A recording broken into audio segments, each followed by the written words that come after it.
ഇത് കാണുമ്പോൾ സാധാരണ ഒരു സോളാർ സിസ്റ്റത്തിന്റെ ഡ്രോയിങ് ആയിട്ട് തോന്നിയെങ്കിലും ഇത് വരച്ച രീതി കേട്ടാൽ നിങ്ങൾ ശരിക്കും ഞെട്ടിപ്പോകും. കഴിഞ്ഞ കുറച്ച് ദിവസങ്ങളായിട്ട് നമ്മൾ ദൈവത്തെ റിലേറ്റ് ചെയ്തിട്ടുള്ള വീഡിയോസ് ഒക്കെ ചെയ്യുന്നുണ്ട്. അപ്പോൾ ഈ വീഡിയോയിൽ നിങ്ങൾക്ക് ആർക്കും തെളിയിക്കാൻ പറ്റാത്ത ഒരു സംഭവം ഞാൻ പറഞ്ഞുതരാം. അതിപ്പോ എയ്ത്തിസ്റ്റ് നല്ലൊരു വിശ്വാസി എന്നല്ല, ആർക്കും തന്നെ അത് എന്തുകൊണ്ട് എന്നുള്ളൊരു കാര്യം ഒരിക്കലും പറയാൻ പറ്റില്ല. അപ്പോൾ വീഡിയോ മുഴുവൻ കാണാം, എന്നിട്ട് നിങ്ങൾ നിങ്ങളുടെ അഭിപ്രായം പറയാം. ഞാനിപ്പോ ഈ വരച്ചിരിക്കുന്ന സോളാർ സിസ്റ്റം കറക്റ്റ് സ്കെയിലാണ് വരച്ചിരിക്കുന്നത്. അതായത് ശരിക്കുള്ള സോളാർ സിസ്റ്റം എങ്ങനെയാണ് ഇരിക്കുന്നത്, അതിന്റെ ആ ഒരു ഓർബിറ്റൽ പാത്തൊക്കെ ഞാൻ കറക്റ്റ് സ്കെയിലാണ് വരച്ചിരിക്കുന്നത്.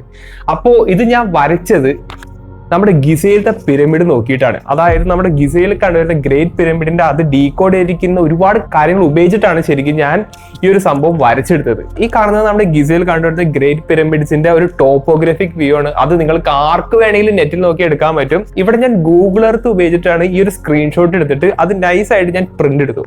അതിനുശേഷം ഈ പിരമിഡ്സിന്റെ എക്സാക്ട് ടോപ്പോഗ്രഫി ഉപയോഗിച്ച് ഞാൻ ചെറുതായിട്ട് കോർഡിനേറ്റ്സും കാര്യങ്ങളൊക്കെ വരച്ചു. അത് ഞാൻ സ്റ്റെപ്പ് ബൈ സ്റ്റെപ്പ് ആയിട്ടാണ് വരച്ചത്. ഒരു സ്ട്രെയിറ്റ് ലൈൻസ് ഉപയോഗിച്ച് മാത്രമാണ് ഞാൻ ഈ ഒരു സിസ്റ്റം വരച്ചെടുത്തത്. അതിനുശേഷം ഈ സ്ട്രെയിറ്റ് ലൈൻസ് തമ്മിൽ ഇന്റർസെക്ട് ചെയ്യുന്ന പോയിന്റ്സ് ഞാൻ മാർക്ക് ചെയ്യുകയും അത് ഞാൻ കൂടി യോജിപ്പിച്ചപ്പോൾ നമ്മുടെ സോളാർ സിസ്റ്റത്തിന്റെ എക്സാക്ട് കോപ്പി, അതായത് 1:1 സ്കെയിൽ മോഡൽ പോലത്തെ ഒരു സിസ്റ്റം എനിക്ക് ഇതിൽ നിന്ന് വരച്ചെടുക്കാൻ പറ്റി. അതായത് നമ്മുടെ ഗ്രേറ്റ് പിരമിഡ് എന്ന് പറയുന്നത് നമ്മുടെ സോളാർ സിസ്റ്റത്തിന്റെ എക്സാക്ട് റെപ്ലിക്ക തന്നെയാണ്. അതായത് നമ്മുടെ സോളാർ സിസ്റ്റം തന്നെയാണ് ഈ പിരമിഡും കൊണ്ട് ശരിക്കും ഉദ്ദേശിക്കുന്നത്. അതായത് അതിലത്തെ ഏറ്റവും വലിയ പിരമിഡ് എന്ന് പറയുന്നത് നമ്മുടെ ഭൂമിയായിട്ടും അതിന്റെ അടുത്ത് കണ്ടുവരുന്ന പിരമിഡ് വീനസ് ആയിട്ടും ആ മൂലയ്ക്ക് കണ്ടുവരുന്ന ചെറിയ പിരമിഡ് എന്ന് പറയുന്നത് മാർസ് ആയിട്ടാണ് ശരിക്കും റെപ്രസെന്റ് ചെയ്യുന്നത്. ഇവിടെ മെർക്കുറി എന്ന് പറയുന്നത് ചെറിയൊരു ഇന്റർസെക്ഷൻ പോയിന്റ് മാത്രമായിട്ടാണ് റെപ്രസെന്റ് ചെയ്യുന്നത്. ഇതിൽ നടുക്ക് കണ്ടുവരുന്നത് നമ്മുടെ സൂര്യനായിട്ടാണ്. അതായത് നമ്മുടെ സോളാർ സിസ്റ്റത്തിന്റെ ഒരു സ്കെയിൽ മോഡൽ തന്നെയാണ് ശരിക്കും നമ്മുടെ പിരമിഡ് എന്ന് പറയുന്നത്. അപ്പോൾ ഇവിടുത്തെ ചോദ്യം ഇതാണ്, ഇത്രയും വർഷങ്ങൾക്ക് മുമ്പ് ഈ കാര്യങ്ങളൊക്കെ ഇവർക്ക് എങ്ങനെ മനസ്സിലായി? ആരാണ് ഇവർക്ക് ഇത്രയും അഡ്വാൻസ്ഡ് ആയിട്ടുള്ള കാര്യങ്ങളൊക്കെ പറഞ്ഞു കൊടുത്തത്? എന്താണ് ഇവർക്ക് ഈ ഒരു സംഭവങ്ങളൊക്കെ ഇത്ര അക്യുറസിയോടെ പണിയാനായിട്ടുള്ള മോട്ടിവേഷൻ നൽകിയത്? അപ്പൊ അങ്ങനെയുള്ള ഒരുപാട് ചോദ്യങ്ങളാണ് എനിക്ക് നിങ്ങളുടെ അടുത്ത് ചോദിക്കാനുള്ളത്. പിരമിഡിൽ ഡീകോഡ് ചെയ്തിരിക്കുന്ന ഒരുപാട് രഹസ്യങ്ങളെ പറ്റി ഞാൻ 1-2 വീഡിയോസ് ചെയ്തായിരുന്നു. അതിലൊക്കെ ഞാൻ ഒരുപാട് കണ്ട കമന്റ്സ് ആണ്, ഇതൊക്കെ ശരിക്കും ഒരു കോയിൻസിഡൻസ് ആണ്, ഇത് ഒരിക്കലും റിയൽ അല്ല എന്നുള്ള കാര്യങ്ങളൊക്കെ ഒരുപാട് പേര് പറയുന്നതായിട്ട് ഞാൻ കണ്ടു. അങ്ങനെയുള്ളവരോട് എനിക്ക് ചോദിക്കാനുള്ളത്, ഇത് എങ്ങനെ നിങ്ങൾക്ക് കോയിൻസിഡൻസ് ആയിട്ട് ജസ്റ്റിഫൈ ചെയ്യാൻ പറ്റും? അത് നിങ്ങളൊന്ന് കറക്റ്റ് ആയിട്ട് പറഞ്ഞുതരാം. അനുനാക്കിയുടെ സ്റ്റോറീസിലും പറയുന്നത്, നമ്മുടെ ഈജിപ്ഷ്യൻ സ്റ്റോറീസിലും പറയുന്ന കാര്യങ്ങളെല്ലാം വളരെ കോറിലേറ്റഡ് ആയിട്ടാണ് എനിക്ക് ഇതൊക്കെ കണ്ടിട്ട് തോന്നുന്നത്. ഏൻഷ്യൻ സുമേരിയൻ ക്യൂണിഫോം ടാബ്ലറ്റ്സിലുള്ള ദ 7 ടാബ്ലറ്റ്സ് ഓഫ് ക്രിയേഷൻ, ഇതിൽ കൊടുത്തിരിക്കുന്ന പല കാര്യങ്ങളാണ് ഞാൻ പല വീഡിയോസിലായിട്ട് പറയുന്നത്. അപ്പോൾ ഒരുപാട് പേരെ സംശയം എന്താ വെച്ചാൽ ഇതിന്റെയൊക്കെ അടിസ്ഥാനം എന്താണ്, എന്തിനെ റെഫർ ചെയ്തിട്ടാണ് ഞാൻ ഇതൊക്കെ പറയുന്നത്? അപ്പോൾ അവർക്ക് വേണ്ടിയിട്ടുള്ള ഉത്തരവാണ് ക്യൂണിഫോം ഡിജിറ്റൽ ലൈബ്രറി എന്ന് പറയുന്ന ഒരു സംഭവം ഉണ്ട്. അതായത് CDLI.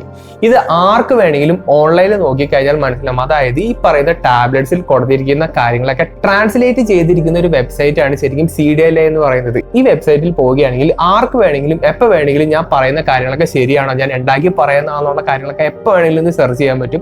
അത് പണ്ട് പോലെ ആൾക്കാർ ഇങ്ങനെ ഡീകോഡ് ചെയ്തിരിക്കുന്ന കാര്യങ്ങളാണ് ശരിക്കും ഇതിനകത്ത് ട്രാൻസ്ലേറ്റ് ചെയ്തിരിക്കുന്നത് വച്ചിരിക്കുന്നത്. അതായത് ഞാൻ എന്റെ ഭാവനയുടെ അടുത്ത് പറയുന്ന കാര്യങ്ങളൊന്നല്ല. അങ്ങനെ ഞാൻ എന്തെങ്കിലും പറയുകയാണെങ്കിൽ അത് ഞാൻ ആ പറയുന്നതിന് മുമ്പ് തന്നെ പറഞ്ഞിരിക്കും. അതായത് അനുനാക്കി നമ്മുടെ ഭൂമിയിലേക്ക് വന്നത് നിബ്രു എന്ന് പറഞ്ഞ ഒരു പ്ലാനറ്റിൽ നിന്നാണെന്ന് ഞാൻ പറയുന്നുണ്ട്. അപ്പോൾ ഈ നിബ്രു എന്ന് പറഞ്ഞ പേരൊക്കെ ശരിക്കും ഈ ടെക്സ്റ്റുകളിൽ കൊടുത്തിരിക്കുന്ന പേരുകളാണ്. അതുമാത്രമല്ല ഇഗിഗി എന്ന് പറഞ്ഞ ആ ഒരു ഏലിയൻ സ്പീഷീസിനെ പറ്റിയിട്ട് അതിനകത്ത് പറയുന്നുണ്ട്. അതും ഈ പറയുന്ന ടെക്സ്റ്റുകളിൽ കൊടുത്തിരിക്കുന്ന കാര്യങ്ങളാണ്. നമ്മുടെ ഹ്യൂമൻസിനെ ക്രിയേറ്റ് ചെയ്തത് ഹോമോ എറക്ടസും ഈ പറയുന്ന അനുനാക്കിയുടെ DNA തമ്മിലുള്ള മിക്സിംഗ് എന്ന് പറയുന്നത് അതും ഈ ടാബ്ലറ്റിൽ കൊടുത്തിരിക്കുന്ന കാര്യങ്ങൾ തന്നെയാണ്. അതും ഈ ടാബ്ലറ്റ് എന്നൊക്കെ പറയുന്നത് ഒരുപാട് വർഷങ്ങൾക്ക് മുന്നേ ഉള്ള ഒരു സംഭവം എന്ന് ആലോചിക്കുക. അപ്പോൾ ഇത്രയും വർഷങ്ങൾക്ക് മുമ്പുള്ള ടാബ്ലറ്റിനകത്ത് കൊടുത്തിരിക്കുന്ന കാര്യങ്ങളാണ് ഈ DNA മിക്സിങ്ങും ഈ പറയുന്ന ഗ്രഹം ഉണ്ടെന്നൊക്കെ ഇതിനകത്തൊക്കെ എഴുതിയിരിക്കുന്നത്. അതിനോടൊപ്പം തന്നെ നമ്മുടെ സോളാർ സിസ്റ്റത്തിനെ പറ്റിയിട്ടുള്ള ഡീറ്റെയിൽസ് വളരെ ഡീറ്റെയിൽ ആയിട്ട് തന്നെ ഈ ടാബ്ലറ്റിൽ കൊടുത്തിട്ടുണ്ട്. അപ്പോൾ ഇതൊക്കെ എങ്ങനെയെന്നുള്ളൊരു ചോദ്യമാണ് എനിക്ക് നിങ്ങളുടെ അടുത്ത് ചോദിക്കാനുള്ളത്. അതായത് ഇത്രയും വർഷങ്ങൾക്ക് മുമ്പ് ഇവർക്ക് ഇതൊക്കെ എങ്ങനെ മനസ്സിലായി? 7 ടാബ്ലറ്റ്സ് ഓഫ് ക്രിയേഷനിൽ ഏകദേശം 1000 ലൈൻസോളം ഉണ്ട്.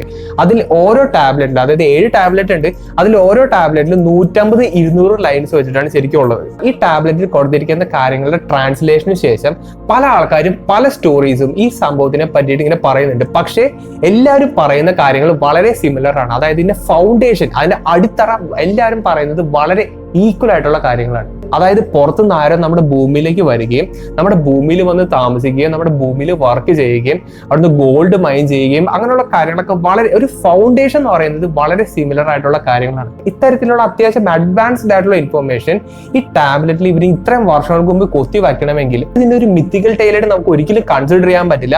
ആ ഒരു സംഭവത്തിനെ ബാക്ക് ചെയ്യുന്ന ഒരു കാര്യമാണ് ഞാൻ ഈ വീഡിയോയുടെ സ്റ്റാർട്ടിങ്ങിൽ പറഞ്ഞ ആ ഒരു പിരമിഡിൽ കൊടുത്തിരിക്കുന്ന ആ ഒരു സോളാർ സിസ്റ്റത്തിന്റെ ഡീറ്റെയിൽസും കാര്യങ്ങളെല്ലാം.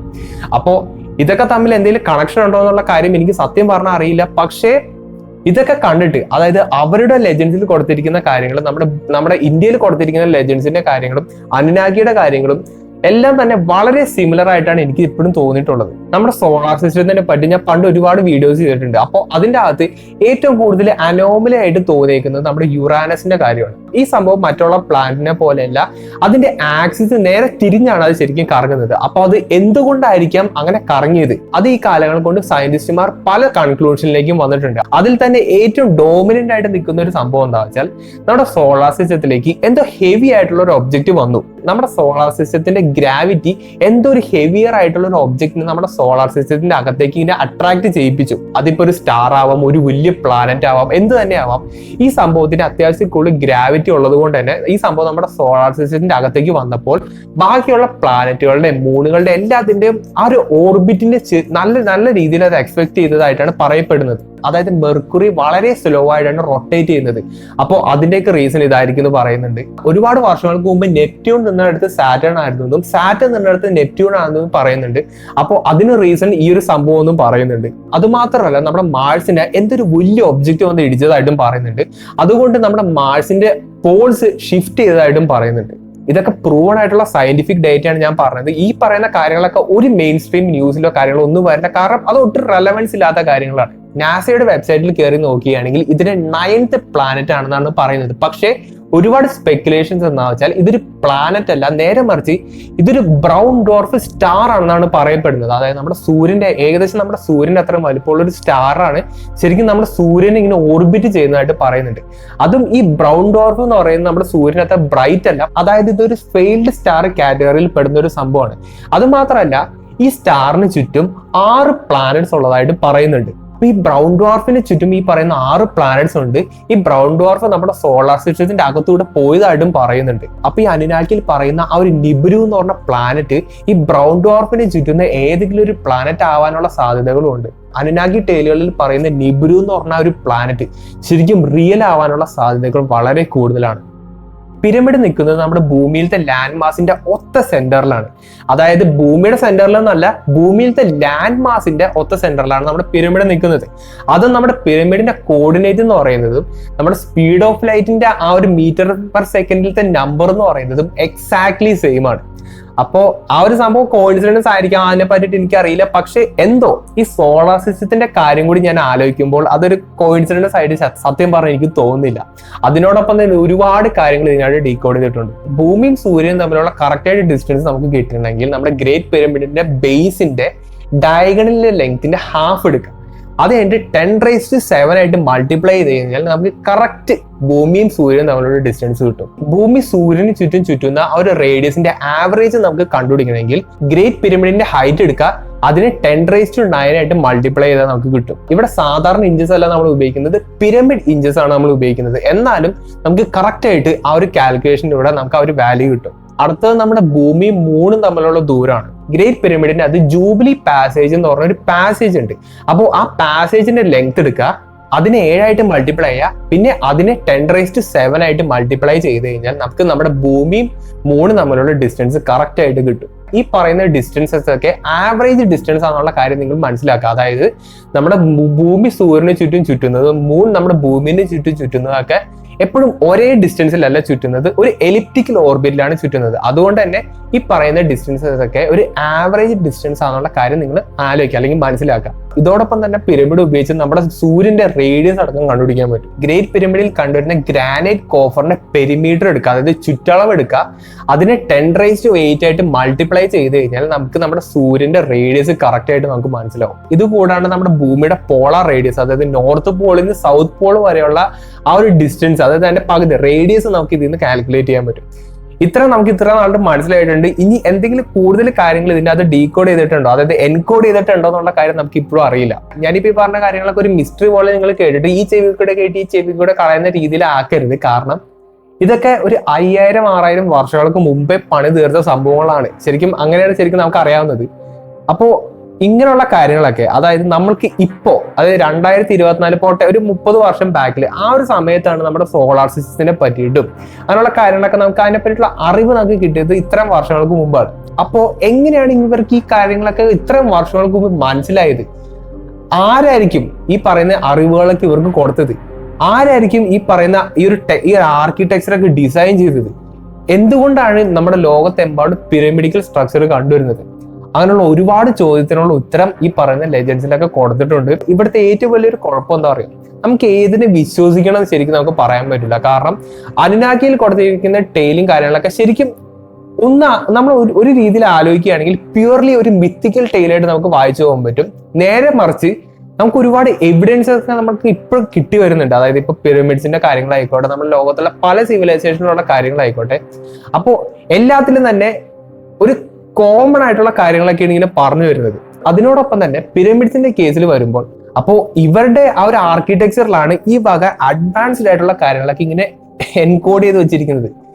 അപ്പോ നമുക്കിതിപ്പോ ഏത് വിശ്വസിക്കണം? എന്താണ് അന്ന് സംഭവിച്ചത്? നമുക്കറിയാൻ പാടില്ലാത്ത എന്തോ സംഭവം നമ്മുടെ ഭൂമിയിൽ സംഭവിച്ചിട്ട് എന്നുള്ള കാര്യം എനിക്ക് 100% ഉറപ്പാണ്. അല്ലെങ്കിൽ ഇത്രയും കാര്യങ്ങളൊന്നും ഒരിക്കലും അവർക്ക് അത്രയും വർഷങ്ങൾക്ക് മുമ്പ് ഒരിക്കലും ഈ സംഭവങ്ങൾ പറയാൻ പറ്റില്ല. ഒരു എക്സാമ്പിൾ ഞാൻ പറഞ്ഞിട്ടെ, ഈ പറയുന്ന സോളാർ സിസ്റ്റത്തിന്റെ ആ ഒരു കിടപ്പക്കില്ല, ആ ഒരു ഓർബിറ്റൽ പാത്ത്, നമ്മുടെ സൂര്യനും അതിന്റെ കറക്റ്റ് ഓർബിറ്റൽ പാത്തൊക്കെ ഇവർക്ക് എങ്ങനെ ഇത്ര ആൾക്ക് മുമ്പ് മനസ്സിലായി? നിങ്ങൾ തന്നെ ഒന്ന് ആലോചിച്ചിട്ട് പറ. അത് മനസ്സിലാക്കണമെങ്കിൽ ഒന്നില്ലെങ്കിൽ അവർ ഈ സംഭവം നേരിട്ട് കണ്ണുകൊണ്ട് കാണണം. നമ്മുടെ സോളാർ സിസ്റ്റത്തിന്റെ മൊത്തം അവർക്ക് കാണാൻ പറ്റണമെങ്കിൽ, അല്ലെങ്കിൽ അതിന്റെ ആ ഒരു മൂവ്മെന്റ് കാര്യങ്ങളൊക്കെ അറിയാൻ പറ്റണമെങ്കിൽ ഇവര് അത്യാവശ്യം അഡ്വാൻസ്ഡ് ആയിരിക്കണം. ഇപ്പൊ നമ്മുടെ ഇപ്പോഴത്തെ അഡ്വാൻസ്മെന്റ്സ് പോലെ അല്ല, കുറച്ചും കൂടി കൂടുതൽ അഡ്വാൻസ്ഡ് ആയിട്ടുള്ള ഒരു സംഭവത്തിന് മാത്രമാണ് ഈ വക കാര്യങ്ങളൊക്കെ അറിയാൻ പറ്റുള്ളൂ. രണ്ടാമത്തെ കാര്യം, നമ്മുടെ ഭൂമിയുടെ കണക്കുകൾ, അതായത് നമ്മുടെ ഭൂമിയുടെ വലിപ്പവും ഈ പറയുന്ന സ്പീഡ് ഓഫ് ലൈറ്റ്, അത് പോട്ടെ, അത് കോൺട്രവേഴ്ഷ്യൽ ആണ്. അത് കൂടാണ്ട് നമ്മുടെ സൂര്യന്റെ റേഡിയസ്, നമ്മുടെ ഭൂമി സൂര്യൻ തമ്മിലുള്ള ഡിസ്റ്റൻസ്, ആ വക കാര്യങ്ങളൊക്കെ ഇവർക്ക് മനസ്സിലാക്കണമെങ്കിൽ ഇവർ നമ്മുടെ ഭൂമിയിൽ നിന്ന് വിട്ട് പുറത്തേക്ക് പോയേ പറ്റൂ. കാരണം നമ്മുടെ ഭൂമിയിൽ നിന്ന് പുറത്തുനിന്ന് നോക്കിയാലാണ് ഈ വക ഒബ്സർവേഷൻസ് ഒക്കെ നമുക്ക് ചെയ്യാൻ പറ്റുള്ളൂ. ഫോർ എക്സാമ്പിൾ, നമ്മളിപ്പോൾ ഉപയോഗിക്കുന്നത് ഒരുപാട് സാറ്റലൈറ്റ്സ് ഉപയോഗിച്ചിട്ടാണ് ഈ വക ഇൻഫോർമേഷൻ ഒക്കെ നമുക്ക് കിട്ടുന്നത്. അപ്പോ ഇതൊക്കെ ഇത്രയും വർഷങ്ങൾക്ക് മുമ്പ് അവർക്ക് കിട്ടണമെങ്കിൽ നമ്മുടെ അനുനാക്കിയുടെ സ്റ്റോറിയിൽ പറയുന്നത് പോലെ എൻലിൽ എന്ന് പറയുന്ന ഒരു എക്സ്ട്രാ ടെറസ്ട്രിയൽ ആയിട്ടുള്ള അനുനാക്കി ഗോഡാണ് ശരിക്കും നമ്മുടെ ഭൂമിനെ മൊത്തത്തിൽ വാച്ച് ചെയ്തിരുന്നതായിട്ടാണ് ശരിക്കും അനുനാക്കിയുടെ സ്റ്റോറീസിലൊക്കെ പറയുന്നത്. അപ്പോ എൻലിൽ എന്ന് പറയുന്നത് ശരിക്കും ഒരു എക്സ്ട്രാ ടെറസ്ട്രിയൽ ആണ്. നിങ്ങൾ കൺസിഡർ ചെയ്യാം, അതിന്റെ അകത്ത് എഴുതിയിരിക്കുന്ന ഒരുപാട് കാര്യങ്ങൾ ആ തരത്തിലുള്ള കാര്യങ്ങളായിട്ട് റിലേറ്റ് ചെയ്തിട്ടുള്ള കാര്യങ്ങളാണ്. അപ്പൊ ഇവർക്ക് നമ്മുടെ ഭൂമിനെ പറ്റിയിട്ട് നല്ല രീതിയിലുള്ള അറിവുകൾ ഉണ്ടായിരിക്കാം. ആ ഒരു ഇൻഫോർമേഷനും കാര്യങ്ങളായിരിക്കാം നമ്മുടെ ഭൂമിയിലേക്ക് പകർന്നു കൊടുത്തതും, അതായത് നമ്മുടെ ആൻസിസ്റ്റർ ആരെങ്കിലും ആയിക്കോട്ടെ അവർക്ക് പകർന്നു കൊടുത്തതും. അതിന്റെ ആ ഒരു ബേസിസിലായിരിക്കും ഈ പറയുന്ന ആർക്കിടെക്ചർ ഒക്കെ പണിതിട്ടുണ്ടാവുക. സത്യം പറഞ്ഞിട്ട് ഇങ്ങനെ പച്ചയ്ക്ക് എവിഡൻസ് ഒക്കെ ഞാൻ ഇങ്ങനെ എടുത്ത് പറയുമ്പോൾ നമുക്കത് ശരിക്കും നല്ല രീതിയിലുള്ള കൺഫ്യൂഷൻ ഉണ്ടാക്കും. അത് എനിക്കും ആയിക്കോട്ടെ നിങ്ങൾക്കും ആയിക്കോട്ടെ. ഞാൻ പറഞ്ഞില്ലേ, ഇത് ഒരുപാട് നാളായിട്ട് ഞാൻ ഇതിന്റെ പുറകെയാണ്. ഞാനിപ്പോ നേരത്തെ പറഞ്ഞ ആ ഒരു സോളാർ സിസ്റ്റത്തിന്റെ ആ ഒരു സംഭവം ഒരുപാട് നാളുകൾക്ക് മുമ്പ് എനിക്ക് അറിയുന്ന ഒരു സംഭവം കൂടിയായിരുന്നു. പക്ഷെ അത് നിങ്ങളടുത്ത് പറയാനുള്ള ആ ഒരു ലെവൽ എനിക്ക് എത്തിയിട്ടുണ്ടായിരുന്നില്ല. അതുകൊണ്ടാണ് ഞാൻ ഇത്ര നാൾ അതിനെ പറ്റി ചർച്ച ചെയ്തിട്ടുള്ളത്. പല വീഡിയോസിലും ഞാൻ ഇങ്ങനെ പറയുന്നുണ്ട്, നമ്മുടെ പിരമിഡിന്റെ അകത്ത് ഒളിച്ചിരിക്കുന്ന കാര്യങ്ങൾ കേട്ടാൽ നിങ്ങൾ ഞെട്ടും ഞാൻ പറയുന്നുണ്ട്. പക്ഷെ ഞാൻ അതിനെപ്പറ്റി ഡെഡിക്കേറ്റഡ് ആയിട്ട് ഒരു വീഡിയോ ചെയ്തിട്ടുണ്ടായിരുന്നില്ല. കാരണം അത് ചെയ്താൽ എത്ര പേർക്ക് ക്ലിക്ക് ആവും എന്നുള്ള കാര്യത്തിൽ എനിക്ക് സംശയം ഉണ്ടായിരുന്നു. പക്ഷെ ഇപ്പൊ ദൈവം എന്നുള്ള ഒരു കൺസെപ്റ്റിലേക്കുള്ള ഒരു അന്വേഷണത്തിന്റെ ഇടയിലാണ് ശരിക്കും ആ ഒരു ടോപ്പിക്കിന് റെലവൻസ് ഉണ്ടെന്ന് എനിക്ക് മനസ്സിലായത്. കാരണം അനുനാക്കിയുടെ കേസിലായിക്കോട്ടെ, നമ്മുടെ ഇന്ത്യൻ മിത്തോളജിയുടെ കേസിലായിക്കോട്ടെ, ഈ പറയുന്ന ഈജിപ്ഷ്യൻസ് എന്ത് തന്നെ ആയിക്കോട്ടെ, എല്ലാത്തിലും കോമൺ ആയിട്ട് എന്തോ സംഭവിച്ചിട്ടുണ്ട്. അല്ലെങ്കിൽ ഈ നമ്മുടെ ലോകത്ത് നടന്ന എല്ലാ സംഭവവും ഒരാളൽ അല്ലെങ്കിൽ ഒരു കമ്മ്യൂണിറ്റി അല്ലെങ്കിൽ എന്തെങ്കിലും ഒരു എക്സ്ട്രാ ടെറസ്ട്രിയൽ കാരണമായിരിക്കാം നമ്മുടെ ലോകത്ത് ഈ പറയുന്ന കാര്യങ്ങളൊക്കെ ഉണ്ടായിരിക്കുന്നത്. അത് കാലാകാലങ്ങളായിട്ട് ഇങ്ങനെ ഈ സ്റ്റോറീസ് ഒക്കെ ഇങ്ങനെ മുന്നോട്ട് പോകും തോറും പല രീതിയിലും പല സ്റ്റോറീസ് ഇങ്ങനെ ഫാബ്രിക്കേറ്റ് ചെയ്തതാവാം. അതായത് നമ്മുടെ രാമായണം ആയിക്കോട്ടെ, ഈ ബൈബിൾ ആയിക്കോട്ടെ, അങ്ങനെ എന്ത് തന്നെയായാലും പല രീതിയിലും അവരുടെ ഇമാജിനേഷനിൽ ചിലപ്പോൾ ഇങ്ങനെ ടൈം മുന്നോട്ട് പോയപ്പോൾ ഇങ്ങനെ പല സ്റ്റോറീസ് ആയിട്ട് മാറിയതായിരിക്കാം. ചിലപ്പോൾ ഇതിന്റെയൊക്കെ റൂട്ട്, അതായത് ഇതിന്റെയൊക്കെ മൊത്തത്തിലുള്ള സംഭവം ശരിക്കും ഒന്നായിരിക്കും. അതായത് അനിനാക്കിയോ അനിനാക്കി എന്നുള്ള പേര് നിങ്ങൾ വിട്, എന്തോ ഒരു എക്സ്ട്രാ ടെറസ്ട്രിയൽ സംഭവം നമ്മുടെ ഭൂമിയിലേക്ക് വന്നിട്ട് അവരെന്തൊക്കെ ഇവിടെയൊക്കെ പണിയൊക്കെ. അപ്പോ ഇതൊക്കെയാണ് എല്ലാ ലെജൻസിലും നമ്മുടെ ലോകത്തിൽ എല്ലായിടത്തായിട്ട് പറയുന്നത്. എനിക്ക് ഇതിപ്പോ ഒരു കൺക്ലൂഷൻ ആയിട്ട് ഒരിക്കലും പറയാൻ പറ്റില്ല, കാരണം എനിക്ക് അറിയില്ല. കഴിഞ്ഞ വീഡിയോയിൽ ഞാനൊരു രസകരമായിട്ടുള്ള ഒരു കമന്റ് ഉണ്ടായിരുന്നു, ഞാൻ എന്താണ് പറയുന്നതെന്ന് എനിക്ക് പോലും അറിയില്ല എന്നുള്ള രീതിയിൽ. അതിന്റെ കാര്യം പറയട്ടെ, നിങ്ങൾക്ക് കറക്റ്റ് ആയിട്ട് പറയാൻ പറ്റും. ആ കമന്റ് ചെയ്ത ആളോടത്താണ് ഞാൻ ചോദിക്കുന്നത്, നിങ്ങൾക്ക് ശരിക്കും കറക്റ്റ് ആയിട്ട് പറയാൻ പറ്റും എന്താണ് ശരിക്കും സംഭവിച്ചതെന്നുള്ളത്. ഇങ്ങനെയുള്ള കാര്യങ്ങളൊക്കെ എവിഡൻസസ് ഒക്കെ നമ്മളിങ്ങനെ എടുത്ത് പറയുമ്പോഴാണ്, അതായത് എവിഡൻസ് എന്ന് പറയുമ്പോൾ നമ്മൾ ഒരു മിത്തിക്കൽ ആയിട്ടുള്ള എവിഡൻസ് അല്ല നമ്മൾ എടുത്ത് പറയുന്നത്, പ്യുവർ സയന്റിഫിക് ഡേറ്റ ആണ് ഞാൻ പറയുന്നത്. ഈ പറയുന്ന സോളാർ സിസ്റ്റത്തിന്റെ ആ ഒരു ഇമേജ് ഇല്ലേ, അതും നാസയിൽ നിന്ന് കിട്ടിയ ഒഫീഷ്യൽ ആയിട്ടുള്ള സോളാർ സിസ്റ്റത്തിന്റെ ആ ഒരു ഓർബിറ്റൽ പാത്തിന്റെ ആ ഒരു ഇമേജും കൂടി ഞാൻ ഇങ്ങനെ ഒരുമിച്ച് വെച്ച് കഴിഞ്ഞാൽ 1:1 അല്ലാതെ പറയാൻ പറ്റില്ല. അതും ചെറിയ ഡിഫറൻസസ് ഒക്കെ ഉണ്ടാവും, കാരണം ഇത്രയും വർഷങ്ങൾക്ക് മുമ്പാണ് ആ ഒരു സംഭവം ഉണ്ടാക്കിയത്. അപ്പൊ ഇത്രയും വർഷങ്ങൾ കൊണ്ട് ചില മാറ്റങ്ങളൊക്കെ നമ്മുടെ സോളാർ സിസ്റ്റത്തിന് വന്നേക്കാം. അപ്പൊ അതുകൊണ്ടായിരിക്കും ചെറിയൊരു വേരിയേഷൻ അവിടെയും വന്നത്. നിങ്ങൾ തന്നെ ഇത് നോക്കിയിട്ട് പറ, ഈ ഒരു സംഭവം എങ്ങനെയാണ് ഒരു കോയിൻസിഡൻസ് ആയിട്ട് മാറുന്നത്? എനിക്ക് അറിഞ്ഞൂടാ, സത്യമായിട്ട് എനിക്കറിയില്ല. ഇതൊന്നല്ല, ഒരുപാട് സംഭവങ്ങൾ നമ്മുടെ ഈ പിരമിഡ്സിന്റെ അകത്തായിക്കോട്ടെ, നമ്മുടെ ഇന്ത്യയിൽ തന്നെ എന്തോ ഒരു സംഭവങ്ങളുണ്ടെന്ന് പറയും. അപ്പൊ അതിന്റെ അകത്തൊക്കെ എന്തൊക്കെയാണ് ഇപ്പോഴും ഹിഡൻ ആയിട്ട് ഇരിക്കുന്നത് എന്നുള്ളത് നമുക്ക് ശരിക്കും അത് മനസ്സിലാക്കണമെങ്കിൽ ആ വേറെ റേഞ്ചിൽ നമ്മൾ ആലോചിക്കേണ്ടി വരുന്നതാണ് എനിക്ക് ശരിക്കും തോന്നുന്നത്. അപ്പോ എന്തൊക്കെയോ നമുക്ക് അറിയാൻ പാടില്ലാത്ത എന്തൊക്കെയോ പണ്ട് സംഭവിച്ചിട്ടുണ്ട്. റിയാലിറ്റി എന്താണെന്നുള്ളത് നമ്മൾ എവിടെയോ വെച്ച് മറന്നു പോയതായിട്ടാണ് ശരിക്കും എനിക്ക് തോന്നുന്നത്. ഇതൊക്കെ കാണുകയും കേൾക്കുകയും ചെയ്യുമ്പോൾ ദേവദൂതനിലത്തെ ആ ഒരു ഡയലോഗാണ് എനിക്ക് തോന്നുന്നത്. ആർക്കോ ആരോടോ എന്തോ പറയാനുണ്ട്, അത് എന്താന്നുള്ളത് നമുക്ക് ഒരുമിച്ച് അന്വേഷിക്കാം.